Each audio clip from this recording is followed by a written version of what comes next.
گاهی تاریخ انسان رو حیران میکنه و عجب انسانهایی به خودش دیده. تاریخ درس زندگی برای هر فردی میشه تاریخ. چرا؟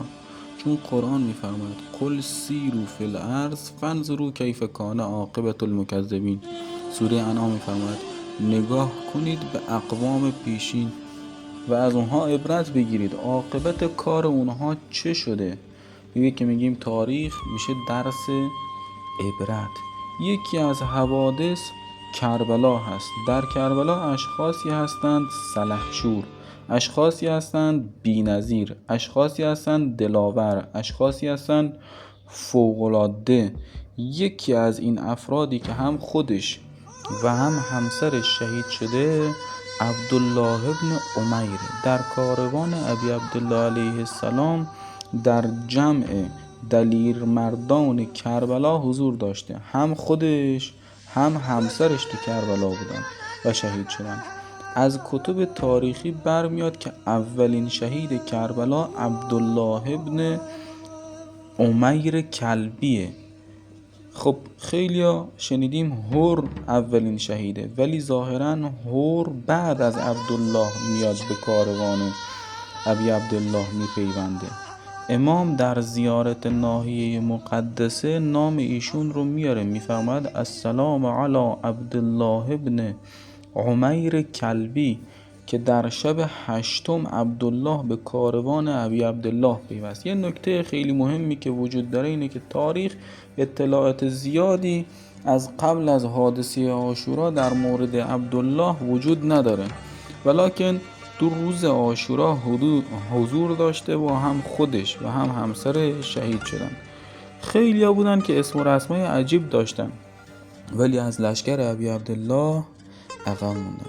خیلی هم نه اسم و رسم خاصی داشتند ولی تو کربلا حضور داشتن. یکی از اونها همین عبدالله ابن عمیر کلبیه که در تاریخ ما ندیدیم قبل از عاشورا بخواد داستان خاصی و یا اتفاق خاصی در مورد عبدالله ابن عمیر کلبی نقل شده باشه، ولی کربلا شد تاریخ عبدالله، کربلا شد زندگی عبدالله. خوشا به حال اونهایی که کربلا میشه زندگیشون، کربلا میشه تاریخشون، کربلا میشه همه چیزشون. عبدالله در نخلستان بود که دید عده‌ای دارن ملحق میشن به کاروان ابی عبدالله و پرسید ازشون توضیح خواست. بعد از اینکه با خبر شدن و گفتن که ما میخوایم بریم اونجا، عبدالله برگشت گفت به خدا قسم از قدیم علاقه زیادی به جنگ با کفار داشتم، به خدا قسم یاری پسر فاطمه ثوابش از جنگ با مشرکین کمتر نیست. و برگشت قضیه رو برای همسرش تعریف کرد و به میون گذاشت. همسرش گفت نمیگذرم بریم مگه ای که من هم با خودت ببری به کربلا. با هم اومدن و به کاروان امام حسین پیوستن. تو روز عاشورا بعد از اینکه ابی عبدالله خطبه خواند و اینها، عمر سعد اومد یک تیر و کمانی برداشت. اولین تیری که پرتاب کرد به سمت خیمه ها همین عمر سعد بود. گفت ای مردم شاهد باشید، شما شاهد باشید، شاهد من باشید که اولین کسی که تیر پرتاب کرد به سمت خیمه های امام حسین من بودم و نزد عبیدالله شهادت بدید. بعد که هجوم میارن به سمت خیمه ها و برمیگردن، دو غلام میان وسط میدان. یکیشون یسار ابن زیاده، یکیشون سالم یسار غلام زیاد و یکی سالم غلام عبیدالله. این دوتا از غلام ها اومدن به میدان که بیان با امام حسین بجنگن. طلب مبارز کردن، حل من مبارز. وقت تا طلب مبارز کردن حبیب و بریر بلا فاصله بلند شدن که برن این دوتا رو به درک واصل بکنن. ابی عبدالله فرمود شما دوتا بشینید. به محض این که نشستند نوشتند عبدالله ابن عمیر بلند شد. مردی بلند قامت و محکم بود. اجازه میدان خواست. ابی عبدالله یه نگاهش کرد، دید عجب قد رشیدی داره، عجب فرد محکمیه. گفت اشکال نداره، شما برو به میدان و این دوتا رو به درک فاصل بکن. رفت به میدان. نوشتن یسار جلوتر از سالم بود.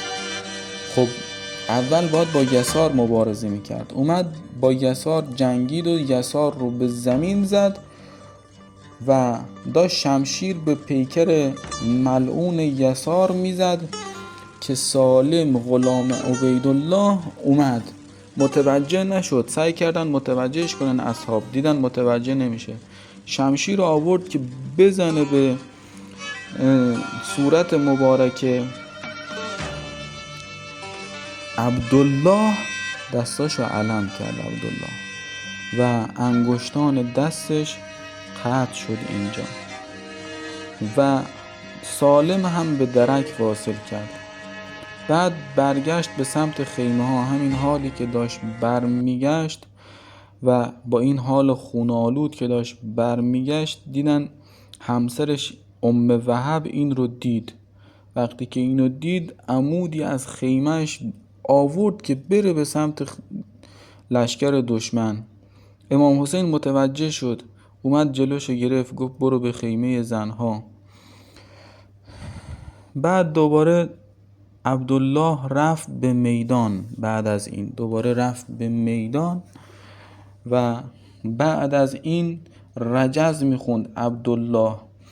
همینطور رجز میخوند، میگفت ان تنکرونی فانا ابن کلب حسبی بیتی حسبی به بیتی فی علیم نفسی. همینطور رجز میخوند و مبارزه میکرد که هانی ابن سبیت حضرمی لعنت الله و بکیر ابن حی او رو به شهادت رسوندن. خب خیلی عجیبه. کربلا حادثه عجیبیه. کربلا درس زندگی میده به آدم که با امام حسین باشی یا بی حسین باشی.